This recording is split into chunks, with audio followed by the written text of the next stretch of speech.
Hey everybody, Todd here. Today we're going to talk about something fun, playing the drums and singing at the same time. I'm going to talk fast and try and get a lot of information in one video so I don't have to make it two. Really fun thing to do. It's five-way independence. I think it's actually almost six-way. Your brain is in a different place, your mouth is singing over the four-way independence of your body. So it opens up your scope of everything. You think more about dynamics because you're going to be singing. You think more about the entirety of the band because really you're really depending on them to hold you up too, and really have their stuff down solid so that you don't have to think about all of the things that you might think about when you're just playing the drums and holding down the groove. Start by thinking about where do things line up with what you're playing. Just like if you were learning an independence exercise, you think about what lines up where, what two things are together. It's exactly the same with your mouth. Start by playing songs that you think you might want to sing and separating yourself from playing the groove and listening to the song, and start to move into just thinking about the vocals, and you'll feel how weird it is to kind of let go of the drum kit and put yourself on autopilot. When you get into stuff like that, then you start thinking about singing the backup vocals, because just being able to sing backup vocals really is great for any band. It just adds another voice out there, although you have to know if you sound good, and don't be afraid to ask your bandmates if you actually sound good. The last thing you want to do is jump in there and not have a good voice. Some people have a voice that is a good singing voice, and some people just don't, and there's nothing wrong with either one of those. What's wrong about it is when you see some people trying to sing backups and stuff that really don't know how to sing, and that causes a problem when people are listening to it and in the band. So it can be a little tricky to work that out, but it's worth it. So a great song, backup vocal, Steve Miller's "Rockin' Me." Straight ahead 4/4 song. It's got a part that is right on the beat, and then it's got a part that's off the beat. So you have the rockin' me,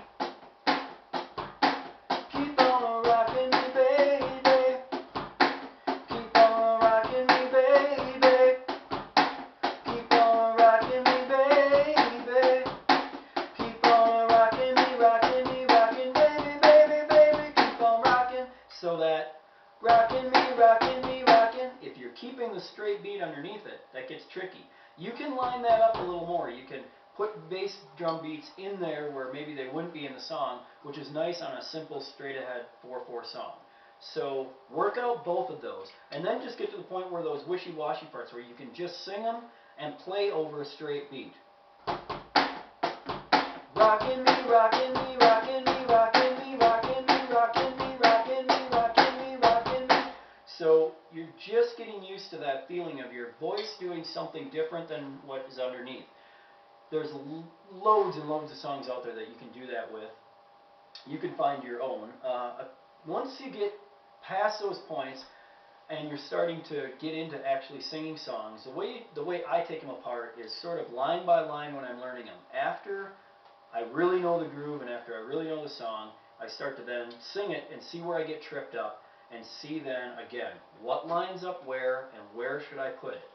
Some of the more trickier songs you can get into, funny enough, are from the Eagles. Don Henley, of course, being a drummer and singing them, really constructed some great songs.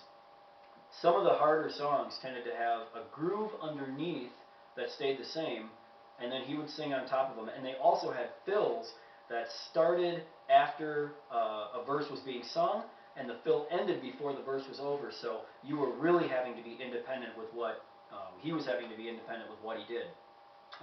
Again, these are more advanced, but I'm trying to move you into the first steps, some more advanced stuff, and then the overall concept. So let's check out Hotel California.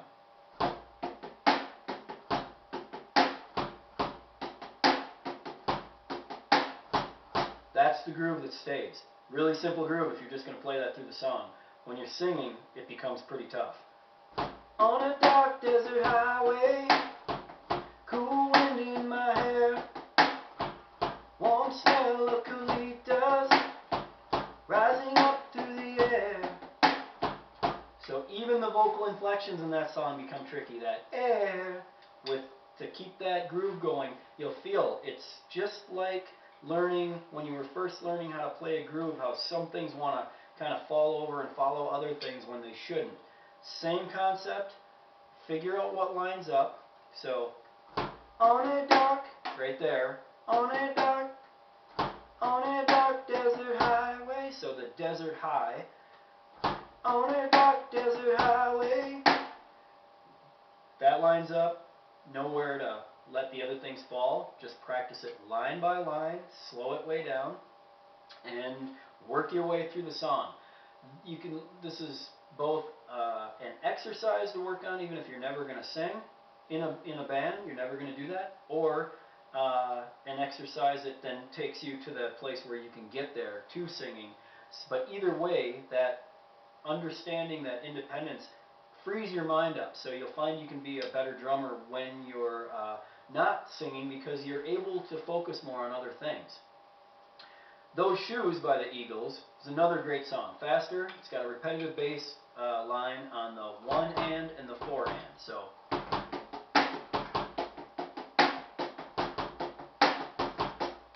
again, and it's got a lot of things that don't line up, which makes it tricky. Tell us what you're gonna do tonight, little mama. There must be some place you can go. So there's a lot of songs like with the go, where you're already singing the line and you got a beat that falls under it. And there's places where it lines up. So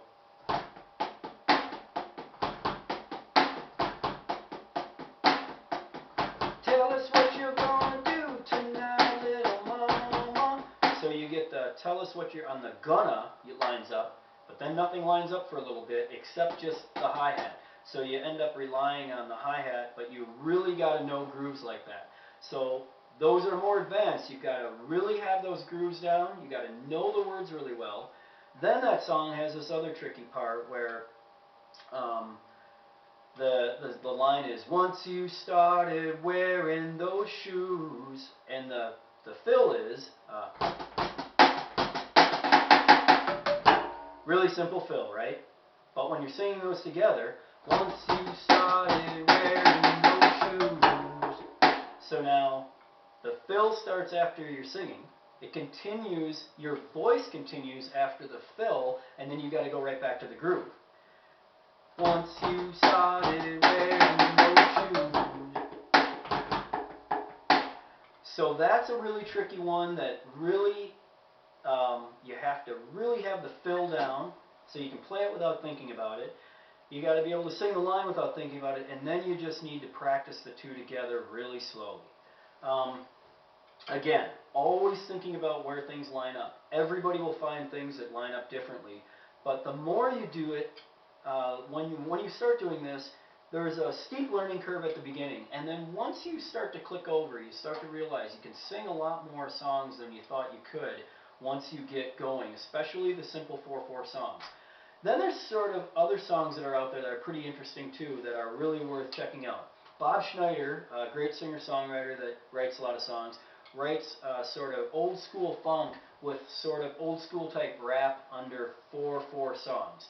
So where you're talking a lot and really a lot of things don't line up, but the nice thing is you can kind of mix up the groove underneath. But those are really fun songs to work your brain out too. It's like a mental exercise. So I'll give you an example.